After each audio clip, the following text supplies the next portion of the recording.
मेरी बीवी जन्नत में जाएंगी ही नहीं। बोला क्यों भाई, क्यों नहीं जाएंगी? हदीस में लिखा है बीवी अगर शोहर को नाराज करे तो जन्नत में जाएंगी। हदीस सही है। बोला हदीस सही है, इसीलिए मेरी बीवी जन्नत में जाएंगी ही नहीं। अगर तेरी बीवी जन्नत में नहीं जाएंगी तू भी नहीं जाएगा। बोला क्यों? तेरे पास सब्र ही नहीं है। वालेकुम रहमतुल्लाहि व बरकातुहू sir, I am a student और मेरा क्वेश्चन ये है डोमेस्टिक वायलेंस के ऊपर। ये जनरेशन टू जनरेशन चलता है।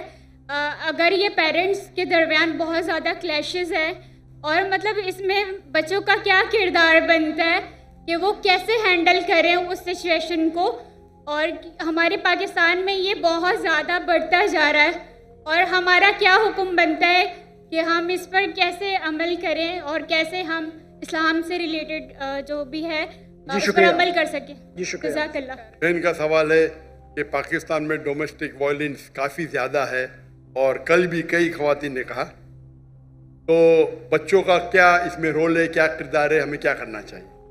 डोमेस्टिक वायलेंस का मानी है कि आप चाहे अपने फैमिली में आप वायलेंस कर रहे, मतलब मारामारी कर रहे या आप पीट रहे, चाहे मार्क छोड़ रहे, चाहे स्टिचेज आ रहे, तो डोमेस्टिक वायलेंस इस्लाम में हराम है। There is a difference between domestic violence and difference between अपने बच्चों को कोई थप्पड़ मारा तो डोमेस्टिक वायलेंस नहीं बोलेंगे, यूएसए में बोलेंगे I will call the police. हाँ, वो यूएसए में, यहाँ नहीं। अगर बच्चों को अपने थप्पड़ मारा डोमेस्टिक वायलेंस नहीं बोलते हो तो, लेकिन आप पीटेंगे उसको, आप बेच से पीटेंगे, काला ब्लू ब्लैक कर लेंगे, तो ये हराम है।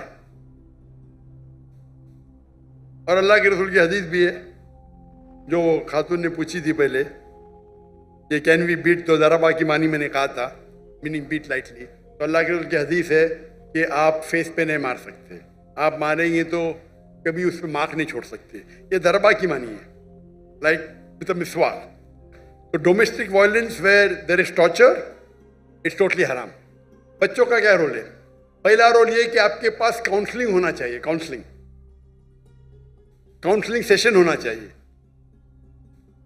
और लोग तो गलत फहमी है कि आजकल के माशरे में 3 किस्म की सोसाइटी है। एक कहते पेट्रियार्कल सोसाइटी, पेट्रियार्कल मीन्स मर्द ही ऊंचा, बस पेट्रियार्कल। एक होती है मेट्रियार्कल सोसाइटी, मतलब औरत ही ऊंची। और एक कहते हैं फेमिनिज्म। ये फेमिनिज्म इज अ मिसनोमा, ये गलत फहमी है। इस्लाम में men and women are overall equal, identical नहीं है लेकिन इक्वल है। तो ये वर्ड फेमिनिज्म है, उसके मानी है men and women are equal, तो मिसनोमा है। अगर कोई कहेंगे इस्लाम में फेमिनिस्ट तो लोग बोलेंगे अरे क्या बोल रहा है, बट इंग्लिश वाइज सही है। But technically feminism is a misnomer, मतलब जैसा हिंदुइज्म में मिसनोमा है, बराबर ना। Hinduism means a person who lives in the valley of Indus valley, तो डेफिनेशन वाइज मैं भी हिंदू, लेकिन मैं बुत परस्ती नहीं करता हूं, मैं वेदा में नहीं मानता हूं। आप समझ रहे ना? तो उसी तरीके से फेमिनिज्म इज इंग्लिश वर्ड जिसके मानी है a person who thinks men and women are equal. वो आदमी, वो औरत जो सोचती है मर्द और औरत बराबर है, यकसा नहीं है, बराबर। इस्लाम में बराबर ही है, औरत और मर्द के हुकूक है। कुछ वक्त मर्द ऊंचे हैं, कुछ वक्त औरत ऊंची है, ओवरऑल बहुत है इक्वल। इसके ऊपर तकरीर कर सकता हूं लेकिन वक्त नहीं है। इसका सोल्यूशन क्या है? सोल्यूशन ये है कि माशरे में काउंसलिंग होना चाहिए। काउंसलिंग मतलब वो लोग जो फैमिली के मैटर्स में डील कर सके और काउंसिल कर सके। प्रॉब्लम है आज की तारीख में, आप अगर वेस्टर्न वर्ल्ड का काउंसलिंग लेंगे तो पूरे जो ट्रीटमेंट है वेस्टर्न वर्ल्ड के आधे तो हराम है। आप बोलेंगे जो खाली दीन के बारे में पढ़ा और माशरा साइकोलॉजी नहीं जानता है तो वो भी प्रॉब्लम है। तो डायकोटमी है, प्रॉब्लम है। हमें ऐसे शख्स के पास जाना चाहिए जो दीन को भी जानता है और साइकोलॉजी भी जानता है। मेडिकल साइंस भी जानता है। ऐसे लोग अगर काउंसलिंग करेंगे तो सही करेंगे। आप अमेरिकन काउंसलिंग के पास जाएंगे तो वो जो आपको देंगे गाइडेंस, वो तो दीन के बाहर कर देंगे आपको। अगर यहां करेंगे,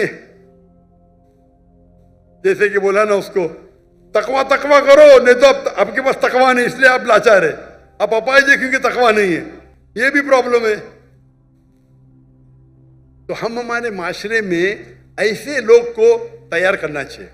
और मुझे पता है कि चंद साल, तकरीबन 10 साल पहले जामिया बिनोरी, पता है मुझे जाने का था 2 दिन पहले, तो रोक ने रोक लिया, इंशाल्लाह मैं कल जाऊंगा।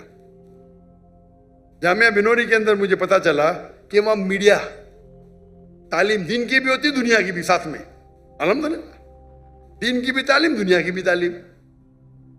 लेकिन दुनिया की तालीम अगर दीन के नजरिए से देखे, मिसाल के तौर पे आप पढ़ेंगे, साइंस में लिखा है कि हम बंदर से बने, हमारे टीचर्स उसको बराबर जवाब देंगे। नहीं तो इंसान, नहीं तो अपना मुसलमान बंदर से बने, कुरान में लिखे आदम अलैहिस्सलाम पहले थे। इख्तिलाफ है, तो इख्तिलाफ को किस तरीके से सॉल्व करना वो एक टेक्निक है। तो ये एक स्पेशलिटी है। अफसोस की बात है कि हम समझते हैं कि इल्म हराम है, अंग्रेजी हराम है। अंग्रेजी से अच्छे काम भी होते हैं, बुरे काम हराम है, अच्छे काम अच्छे। तो ऐसे माहौल में दे शुड बी काउंसलर्स। मेरे वालिद थे साइकाइट्रिस्ट, आपको बताएंगे, डॉक्टर थे लेकिन साइकाइट्रिस्ट थे। वो पहले हिंदुस्तान के मुस्लिम साइकाइट्रिस्ट थे जो प्रेसिडेंट बने, पूरे इंडिया के साइकाइट्रिस्ट के प्रेसिडेंट। साइकाइट्रिस्ट मतलब यहां तो बोले साइकाइट्रिस्ट पागल है। अगर आप साइकाइट्रिस्ट के पास गए इंडिया पाकिस्तान में तो आपके नाम पे तो पागलपन का लग जाएगा। अमेरिका में तो साइकाइट्रिस्ट की तो तनख्वाह मिलती थी, उनकी तो इतनी चांदी है। इसको आराम करने का साइकाइट्रिस्ट के जाओ, आधा घंटा बकवास करो, ये बिल दे दो $5,000। तो साइकाइट्रिस्ट की बहुत तनख्वाह होती है, इनकम आमदनी बहुत होती है। इंडिया पाकिस्तान में साइकाइट्रिस्ट कह दिया मतलब पागल हो गया, तो लोग बोल के भी डरते। ये गलत है। Psychiatry is a specialized field. तो मेरे वाले तकरीर भी करते इस्लाम एंड साइकोलॉजी, अल्लाह उन्हें जन्नत फरमाए, रहमुल्लाह। तो ऐसे प्रॉब्लम में वी शुड अ स्पेशलिस्ट। और यूएसए में है, मेरे कई कलीग है, मिसाल Yasir Fazaga, Sheikh Yasir Fazaga Peace TV पे आते, he specialize in counselling. Sheikh Yasir Fazaga he specialize, he studied counselling, also दीनी आलिम भी है और काउंसलर और सर्टिफाइड काउंसलर है। तो इस वक्त वो जो आपको जो देंगे राय, वो इस्लामिक भी होंगी और आपके फैमिली के प्रॉब्लम को हल भी करेंगे। तो हमारे इदारे में भी इस्लामिक रिसर्च फाउंडेशन में वी हैव काउंसलिंग, लेडीज के पास, जेंट के पास। कभी साथ में मिलने पड़ता तो महरम जरूरी है। तो मेरी अहलिया भी करती थी काउंसलिंग, मैं भी करता था काउंसलिंग। तो इस मौके पे किस तरीके से कुरान की कौन सी आयत पे अमल करना चाहिए, अगर डोमेस्टिक वायलेंस से क्या करना चाहिए, और अगर आप सही देंगे, मिसाल के तौर पे एक मिसाल दूंगा मैं आपको, वक्त बहुत कम है, इतना वक्त होने के बाद भी माशाल्लाह बहुत लोग हैं। एक मेरे पास एक मुसलमान आया और मुझसे कहने लगा कि मेरी बीवी जन्नत में जाएंगी ही नहीं। मैं बोला क्यों भाई, क्यों नहीं जाएंगी? वो हदीस में लिखा है क्या बीवी अगर शोहर को नाराज करे तो जन्नत में जाएंगी, हदीस सही है। मैं बोला हदीस सही है, इसीलिए मेरी बीवी जन्नत में जाएंगी ही नहीं। मेरा कौन गलत? मेरी बीवी गलत।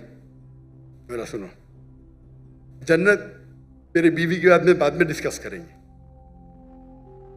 कुरान में लिखा हुआ है कि जन्नत जाने के लिए 4 चीज चाहिए, ईमान वल असर, पूरी तफसील नहीं दूंगा, वक्त जाएगा।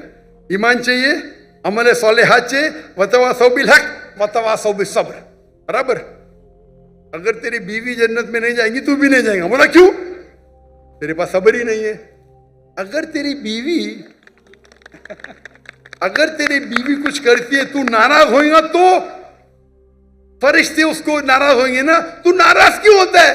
तू नाराज मत हो तो फरिश्ते उससे नाराज होंगे, वो भी जन्नत में, तू भी जन्नत में। समझे? वो तो पूरा दोष बीवी को, बीवी बीवी मुझे परेशान करती, जहन्नम में जाएंगे।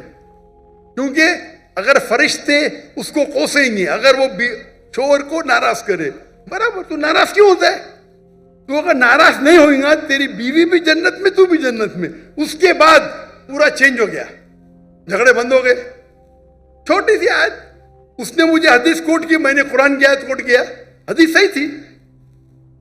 तो इस तरीके से बोलना, तो बीवी मेरे बाद में बोलती है कुछ दूसरे के, तू अभी माशाअल्लाह झगड़े बंद हो गए। वो वन ट्रैक माइंड, मेरी बीवी गलत, मैं सही, मुझे नाराज की जहन्नम में जाएंगे। अरे अल्लाह के रसूल कहते हैं सबसे बेहतरीन मोमिन वो जो अपने फैमिली के साथ बेहतर है, बीवी के साथ। आधी हदीस कोट करते, अपने फायदे की हदीस कोट करते। यही तो प्रॉब्लम है माशरे में। आप तकरीर में उलमा को सिर्फ सुनेंगे वन साइडेड हदीस, कितना अच्छे से हल हो गया। प्रॉब्लम में यू आर शॉर्ट टेम्पर्ड, तुम नाराज होते इसलिए प्रॉब्लम है। तुम नाराज हो ना, आराम से बैठो, मैं कुल वल्लाह पढ़ो, सूरह फातिहा पढ़ो, नाराजी चलेगी, शैतान तुम में। तुम बीवी की बात करते, शैतान तुमको जहन्नम लेके जा रहा है बीवी के साथ। तो इस तरीके से काउंसलिंग करो, प्रॉब्लम ही सॉल्व। लेकिन अफसोस की बात है, मैं बस काउंसलर नहीं है, मैं बहुत कम करता था, बिकॉज टाइम की किल्लत है, सब तो नहीं कर सकते ना, तो कभी कभी मौका मिल जाता है। तो इस तरीके से अगर आपके पास उलझे हुए उल्मा है, और है पाकिस्तान में, क्यों नहीं, जो माशरे को जानते हैं, जो एक हदीस के बदले दूसरे हदीस कोट करे और समझाए, तो मेरे नजदीक ये जो आपके प्रॉब्लम में पीडोफिलिया है या डोमेस्टिक वायलेंस है, इस्लाम इसको आराम से दूर कर सकता है। अगर आपके पास सही उल्मा जिनके पास साइकोलॉजी की तालीम है, दिस डोमेस्टिक वायलेंस आराम से जा सकता है। यहां तो लोग समझते मेरा हक है भाई बीवी को मारना।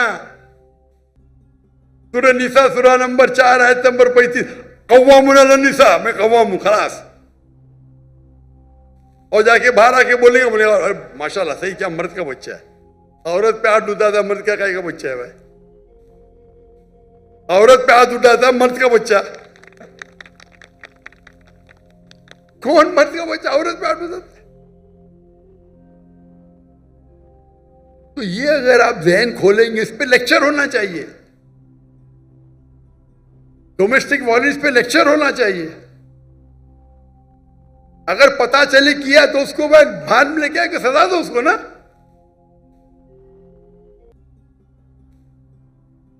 यहां लॉ कुछ है क्या नहीं पाकिस्तान में? अगर इतनी तादाद में डोमेस्टिक वायलेंस हो रहा है जी, है लॉ ना, माशाअल्लाह लॉ तो है, लेकिन इंप्लीमेंट कम हो रहा है ना भाई। बेन जी इनको कांटेक्ट करो, ये सब प्रॉब्लम सॉल्व करेंगे इंशाअल्लाह। लगता है पुलिस डिपार्टमेंट के